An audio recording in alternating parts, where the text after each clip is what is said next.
Shut up and sit down.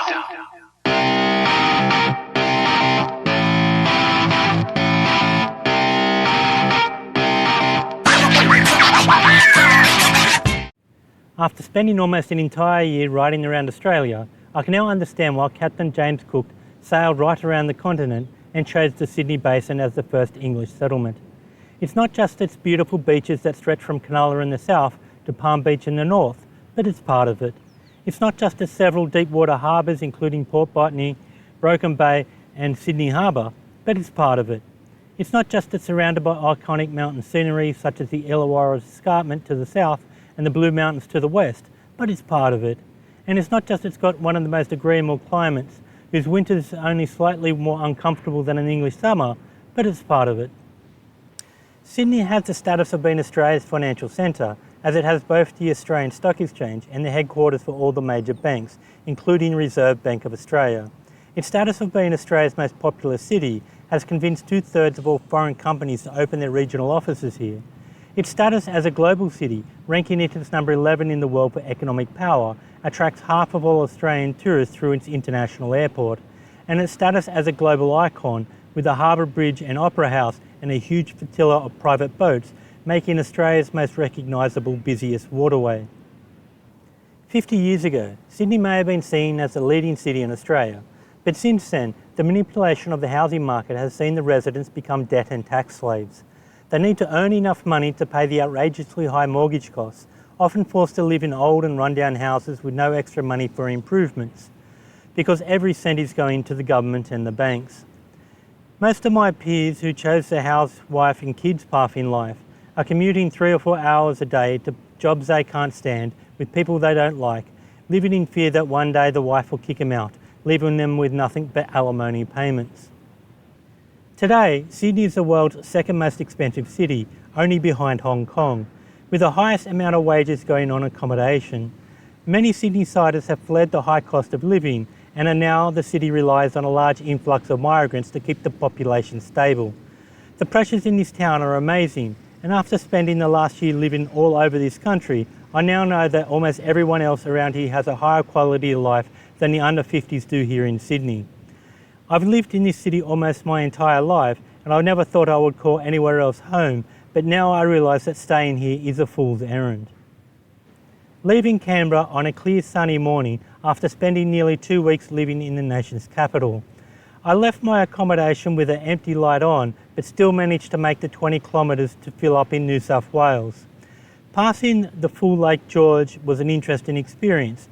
It doesn't drain to the ocean and is so shallow that the wind can blow the entire water to one side, giving it the appearance of a tidal flow. It didn't take long before hitting the Southern Highlands, and I was back on familiar roads. The Illawarra Highway was the first familiar road that I've been on since leaving the Central Coast almost 11 months earlier. The Macquarie Pass is a motorcycle favourite, and without the dash cameras I pulled out my mobile phone and headed down. After riding almost the entire road within Australia, I can definitely say that the ones heading up the Great Dividing Range from the coast are definitely the best in the country. Stopping for lunch at Shell Harbour and visiting my birth city for the first time on this trip, it still feels as hot and barren as I remember it did as a child. Checking out the steel mill at Port Kembla, despite all the iron ore exports to China, I had assumed that they had shut it down many years ago. Passing through the northern Wollongong, the transformation caused by Sydney-siders escaping the big city was quite noticeable. Heading over the Seacliff Bridge and up the Stonewall Ridge, I was back in the very familiar Royal National Park. It's reminiscent of my experiences travelling the Great Ocean Road in Victoria, and I realised that the park has missed a great opportunity to host a similar tourist drive. I turned onto the Princess Highway and then bam, right into peak hour traffic. I remember crossing the Victorian border and the impact of hitting the pothole-ridden New South Wales roads, and now in a similar way, all those traffic dodging skills that I developed a year ago had come straight back to me. I fought my way through the city, all the way back up to my favourite Sydney road that you may recognise from the intro. Pulling out my mobile phone to record the experience, and I slowly passed one of Australia's finest lurking in the bushes.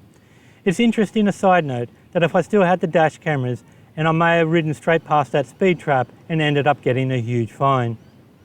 McCarrs Creek Road at Church Point has always been a favourite detour of mine. and I thought I'd give it a go finding out what life was like living on the northern beaches. Growing up in the eastern suburbs, with beaches like Little Bay, Coogee, Maroubra and Bondi, the northern beaches really did take me back to what life was like growing up in the 80s. And on top of that, both areas have very little through traffic, making them local-only zones. One of the noticeable differences between the two is that the northern beaches has only 3 roads in and out of the place, and getting there in the mornings is a challenge. Riding the bike does allow me to filter traffic, but that reduces my maximum speed to 30 kilometres an hour. And during peak hour periods, it's still going to take over an hour to get to work.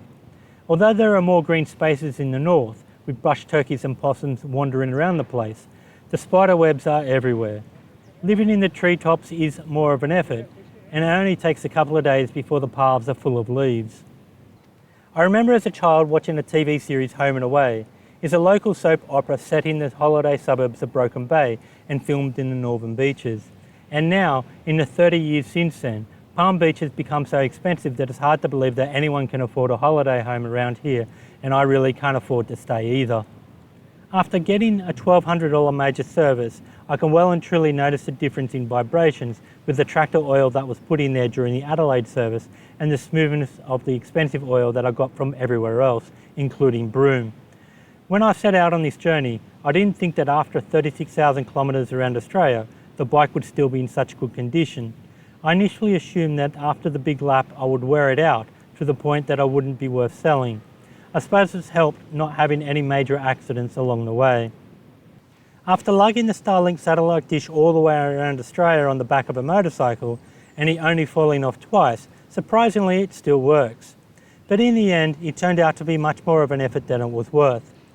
Even if it had national coverage before I set out, there would have only been 4 stops where it would have been useful. And there were a couple more places, but I didn't have access to the Southern Sky to set it up. In hindsight, Telstra mobile network has service everywhere that has main power, and getting a second SIM card for the phone or even a G4 dongle for the laptop would have been a much better option than the dish. I've cancelled the Starlink service since I no longer have any plans to stay away from a major town.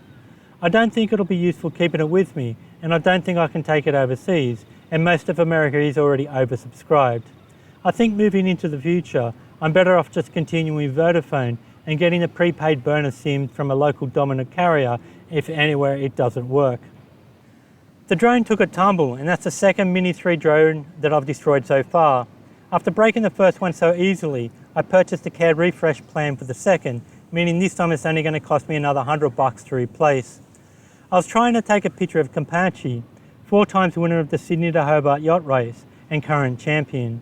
It was hovering while I was staring at it to try and get it to line up, and it just flipped over without me touching the controls or any visible interference.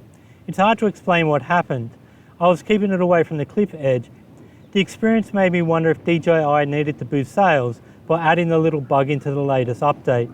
And on top of that hassle, the replacement one didn't work either, so it's been a little over 2 weeks now without a drone. Oh, and I need to thank Bing Chat for helping me proofread this script. We're now in a world where dyslexics are getting the same help as the dyscalculics got with the invention of the calculator. Even though Bing chucked a spat midway through on ethical grounds and told me that it will only proofread 3 paragraphs and I should go use Grammarly as it's free. I don't know where this world is going, but it's a much better place than where it's been. Although the experience left me wondering what's going to happen when our children prefer an AI chatbot to a real person. This is the end of my 36,000 kilometre big lap around Australia, and I'm still not sure what I'm going to do next. One of the things I do know is as much fun as it's been catching up with my old mates, I'm not going to unpack my stuff and find another apartment here in Sydney. After travelling all over the country, I now know that average people have a much higher quality of life outside of the big cities, and there is little benefits in becoming a big city debt slave. I still haven't made any firm decisions, but I've overcome the fear that I had when I originally packed up and left my comfort zone for the first time. After taking that initial step of giving up my apartment and heading out onto the road, I'm not too worried about heading off overseas. I don't know if I'll continue with these periodic videos, as they take such time and effort to produce, but I'm likely going to create a series of summary video for you guys with the lessons learned from various aspects of the big lap. So thanks for following my adventures around Australia. Remember to go out there and do something to enjoy your day.